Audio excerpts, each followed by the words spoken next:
তাহলে জেইন জেইন জেসেন উইন্টার লেটার্স ইন হেট নেদারল্যান্ডসে অ্যালফাবেট there are 26 letters in Dutch alphabet ডাচে 26টা বর্ণ আর এই যে আমি উচ্চারণ করলাম এটা কি হতে পুরো ওদের উচ্চারণ জাইন জেসেন টুইন্টখ লেটার্স ইন হেট নেদারল্যান্ডসে অ্যালফাবেট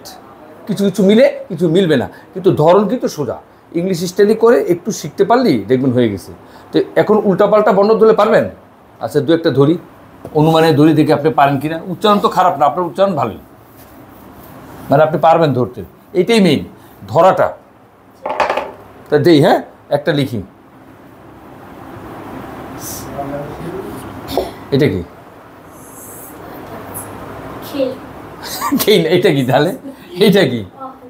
এইটা কি তাহলে এটা কি জানো একটু জাস্ট কয়েকটা ব্যতিক্রম সবই তো এক শুধু ব্যতিক্রম দু একটা এইটা একটু মিলে না সেটা কি ইয়েই গেল একটা তারপরে এইটা যেন কি বা এটা আই গেল তারপরে এটা কি ফেই তারপরে এটা কি না কিউ কেন ওই যে ডব্লিউকে কিভাবে যেন বলে ওয়েই এই আর কিউকে বলে কু এই যে এটাকে বলে কু এটাকে বলে কা একটু একটু মিল জাস্ট আর একটু এদিক ওদিক আর এটা যেন কি এটা যেন কি বলছেন ফেই হ্যাঁ ঠিক আছে গেল এই কয়েকটা বর্ণিত আর তো কিছু না তো চলেন যাই পড়ছি এখন এটার সাউন্ড কিভাবে ক্রিয়েট করে সৃষ্টি করে এইটা আমাদের জানতে হবে কীরকম ঠিক ইংলিশের মতো যেমন দেখেন আপনি যেমন আমি লিখলাম কামাল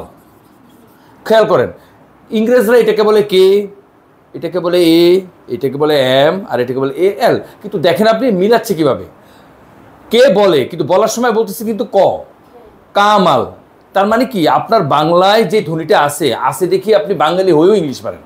না থাকলে পারতেন না আপনি স্যার প্রমাণ দেন কেন পারা যাবে না শুনে না পারা যাবে না উদাহরণ দিই আরবরা পর্তুগালকে বলে কি জানেন পর্তুগাল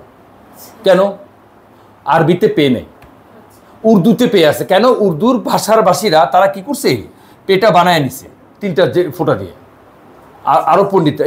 উর্দুর পণ্ডিতরা এই জন্য তারা পেকে পাকিস্তান লেখার সময় পে লেখে কিন্তু আরবিতে তো পে নেই আরবিতে হচ্ছে আলিফ বা তা সা অন্য কিছু আছে তাই আরবরা কি করছে পাকিস্তান বলতে গিয়ে তারা বলতেছে আনা পাকিস্তানি উপায় নেই কারণ ওই পাকিস্তানের জন্য ওরা কি বর্ণ চেঞ্জ করবে নাকি অথবা পর্তুগালের জন্য বর্ণ চেঞ্জ করবে যার যার ভাষা তার তো যেগুলো মিলে না তারা কাছাকাছি যে সাউন্ড আছে ওটা কাজ করে যেমন পয়ের জায়গায় ব যায় তাই তারা পর্তুগাল বলে আর পাকিস্তানকে বলতেছে পাকিস্তান বলতেছে চালায় নিচ্ছে কিন্তু হবে না সম্ভব কিন্তু বাঙালিরা পারে কেন পারে 50টা সাউন্ডে পৃথিবীর প্রায় সব সাউন্ড কভার করে এই হিন্দি আর বাংলা সাউন্ড ক্যাটাগরি অনেক যার কারণে একজন ইন্ডিয়ান আর বাঙালি পৃথিবীর প্রায় সব ভাষা উচ্চারণ করতে পারলেও অন্যরা পারে না এই দিক থেকে কিন্তু আমরা ভাগ্যবান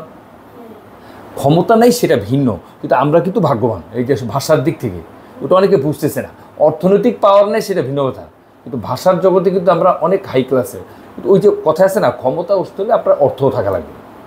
শুধু ভাষা থাকলেও হবে না কিন্তু এটা বোঝা গেল কেন পারি না এই যে পারি তাই দেখেন কামাল ক আমাদের বাংলায় আছে আতে আ সরে আ এমতে ম আ ল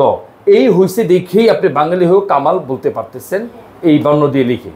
ঠিক ওরাও ডাচটা কী করবেন বর্ণ যাই থাক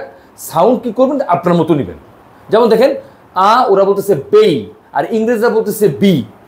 যাই ওরা বলুক সাউন্ড কিন্তু ব এখানেও কিন্তু সাউন্ড ব মানে যে ধ্বনিটা দিয়ে আপনি পড়বেন তাই বর্ণের নাম জানলে রিডিং পারা যায় না জানতে হলে কি পারা লাগবে ধ্বনিটা কিভাবে নিব তো তার আগে আমরা স্বরবর্ণ আলাদা করে ফেলি স্বরবর্ণ যেন কি এই যে উঠে ইংলিশে যা আছে এই যেগুলোই কিন্তু স্বরবর্ণ আর এইটাও একটু স্বরবর্ণ এই যে এটা এই আইটাও স্বরবর্ণ এই 6টা ছাড়া বাকি সব হচ্ছে কি ব্যঞ্জনবর্ণ তো ব্যঞ্জনবর্ণের কি হয় যা নাম তা উচ্চারণ হয় না যেমন দেখেন এটা কি এই যে এটা বেই না তো বেই যাই থাকুক বেই কিন্তু উচ্চারণ করতে গিয়ে আমরা কিন্তু ব করব প্রত্যেকটা বর্ণের সেই থেকে স একটু উল্টাপাল্টা থাকবে পরে কিন্তু এতটুকু হচ্ছে